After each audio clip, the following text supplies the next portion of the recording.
Je vous salue ce matin au nom de Jésus. Amen. Que Dieu nous bénisse. Amen. Nous savons tous que le diable nous déteste. Il nous déteste tellement qu'il a donné l'ordre à ses anges de nous tuer, de nous voler, de nous détruire. Amen. Amen. Mais nous savons que tant que nous nous appuyons sur Dieu, il sera toujours notre force et il sera toujours notre protecteur. Amen. Alors pour ne pas que le diable te tue, pour ne pas que le diable te vole, pour ne pas que le diable te détruise, nous allons voir deux armes que le diable utilise beaucoup. Deux armes, ça peut être plus, mais je vous donne aujourd'hui deux armes que le diable utilise. Nous connaissons les armes du chrétien dans Éphésiens chapitre 6, la ceinture de vérité, le bouclier de la foi, le casque du salut, ainsi de suite. Et ajouter à cela le sang de Jésus, la révélation divine, le lait et tous les éléments que nous connaissons ici, nous sommes au complet. Amen. Amen. Donc nous connaissons nos armes, mais il faut aussi connaître les armes de l'ennemi afin de pouvoir se positionner. Donc dans Genèse chapitre 3, nous allons voir comment l'ennemi a fait et il s'est rendu maître de Adam et de Ève au point où Dieu les chassa du jardin. Genèse chapitre 3. Regardons ensemble le verset 1, c'est la première arme. Le serpent était le plus rusé de tous les animaux des champs que l'Éternel Dieu avait fait. Il dit à la femme, Dieu a-t-il réellement dit, vous ne mangerez pas de tous les arbres du jardin? Arrêtons-nous là un instant. Amen. Amen. Dieu a créé les animaux, rusés les uns comme les autres. Mais la Bible dit pour le serpent qu'il était le plus rusé. Et c'est celui-là que le diable a décidé de posséder. Donc même quand le diable veut descendre dans la vie de quelqu'un ou dans la vie de quelque chose, il s'appuie toujours sur une autre chose. Vous voyez qu'il y a les animaux qui sont rusés parce qu'on n'a pas dit le serpent est le seul rusé. Mais on dit il est le plus rusé. Donc il n'est pas le seul rusé, seulement que sa ruse dépasse pour les autres. Donc quand l'ennemi vient vers quelqu'un, il va chercher la personne qui a du penchant pour la chose qu'il veut faire. Est-ce qu'on se comprend un peu? Il y avait 12 disciples. Mais si vous avez vu qu'il est parti du côté de Judas, c'est parce que Judas avait plus de penchant pour ce que le diable voulait faire pour lui. Il dit, le diable dit au travers du serpent à la femme, est-ce que Dieu a vraiment dit ça? Maintenant, entre nous, Dieu avait dit ça ou il n'avait pas dit ça? Il avait dit ça effectivement. Maintenant, quand le diable vient, et puis il dit, est-ce que Dieu a vraiment dit? Qu'est-ce qu'il cherche à créer? Le doute. C'est la première chose que le diable cherche à faire. Le doute. Rappelez-vous que quand il est venu dans Matthieu chapitre 4, quand Jésus était dans le désert pour le tenter, il est passé par des moyens, même pour faire douter Jésus qu'il est fils de Dieu. Parce que quand tu lui dis, si tu es fils de Dieu, jette-toi. Si Jésus se jetait, ça veut dire qu'il veut tester pour voir s'il est vraiment fils de Dieu. Mais Jésus sait qu'il est déjà fils de Dieu. Ça va servir à quoi de le prouver encore? Amen. C'est comme cela que Adam et puis Ève devaient réagir. Mais dès que le diable a dit ça, Ève dit c'est vrai. Hein? On dirait qu'il a un peu raison. Amen. Amen. Dieu a promis te donner la guérison ici. Mais le diable va venir te dire, oh mais toi aussi arrête ça. Regarde, ton bras est en train de mourir. Ton sang est en train de finir. Amen. Amen. Dieu dit, il va faire de toi la tête. Le diable dit, regarde, arrêtez-moi vos conneries là.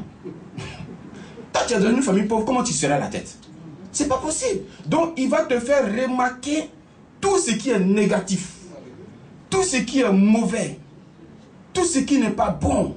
Il va dire, mais regarde ta maison. Regarde tes enfants. Regarde. Tu ne feras que regarder. Et puis, tant que tu regardes, tu vas en arrière.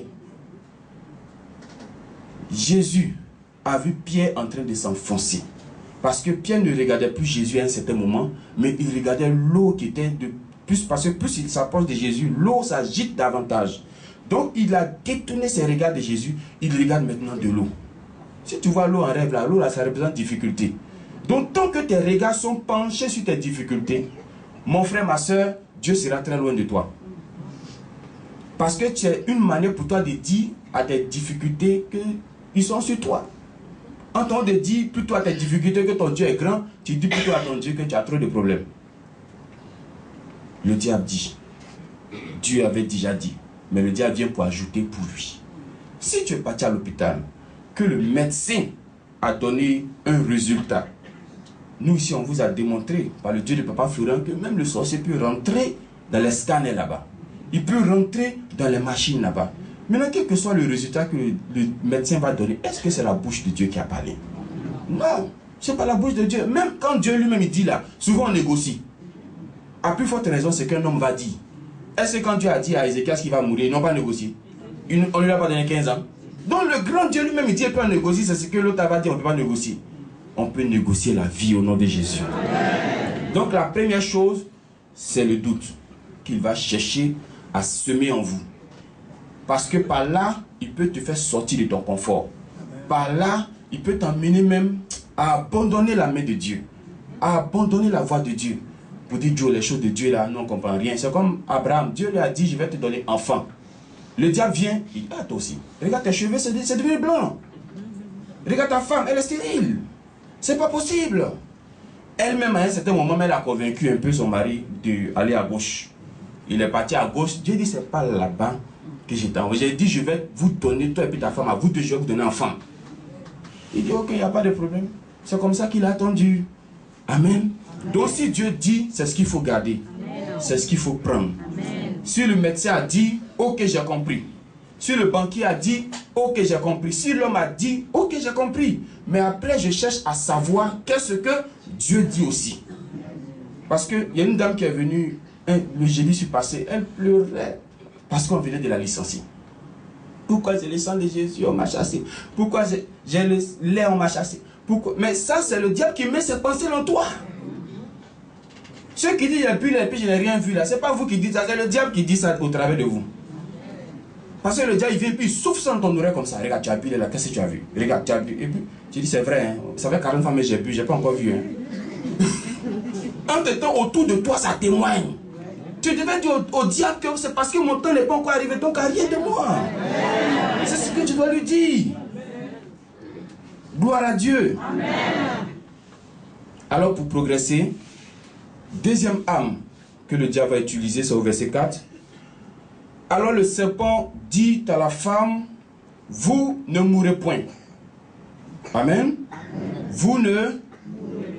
Donc Dieu a dit qu'ils vont mourir, mais le diable dit, non, vous n'allez pas mourir.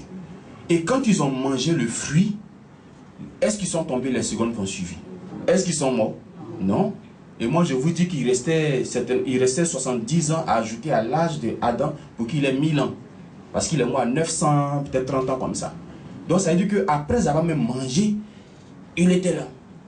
Donc quelqu'un peut se dire, mais le diable, il a dit la vérité. Parce qu'ils ont mangé, mais ils ne sont pas morts, les voici. Mais ils sont morts après. Entre-temps, dans le plan de Dieu, ils ne devaient même pas mourir. Ils devaient vivre éternellement. Donc la mort dont Dieu parlait là, ce n'est pas la mort subite là. Non, non, non. Dieu disait simplement à Adam, je voulais que vous viviez éternellement. Et tous les enfants de Dieu ici présents, quand Jésus viendra nous enlever, nous allons vivre éternellement. Il n'y aura pas la mort là-bas. Et c'est ce que Dieu voulait pour nous. Donc quel que soit ce qui va sortir de la bouche du diable, même si ça paraît être la vérité, mon frère, ma soeur, c'est un mensonge. Parce que ce qui sort de la bouche du diable, ça peut ressembler à la vérité. Il y a une femme qui suivait le groupe de Paul là. Elle a dit, ceux-là, ce sont des serviteurs de Dieu. Écoutez-les, suivez-les. Elle a fait ça un jour. Elle a fait ça 2 jours. 3e jour qu'elle a fait ça, Paul s'est retourné contre elle et puis dit, démon, putain, tais-toi. Entre-temps, ce qu'elle disait là, c'était la vérité. Mais Paul sait que tout ce qui sort de la bouche du diable, c'est mensonge. On ne prend pas ça. Amen, non? Amen. Sinon, quand il a dit à Jésus, prosterne-toi, je vais te donner tout ça là. Effectivement, si Jésus se prosternait, il allait lui donner. mais il allait avoir problème là-dedans. Est-ce que tu as compris quelque chose? Faut pas l'ennemi va te détourner. Faut pas il va mettre le doute en toi. Faut pas il va semer le doute dans ton cœur. Et deuxièmement, faut pas laisser l'ennemi te mentir. Gloire à Dieu. C'est ce qui sort de la bouche de Dieu qui est seulement la vérité. Sinon, tout ce qui sort de votre bouche, ce n'est pas la vérité. Que Dieu nous bénisse au nom de Jésus.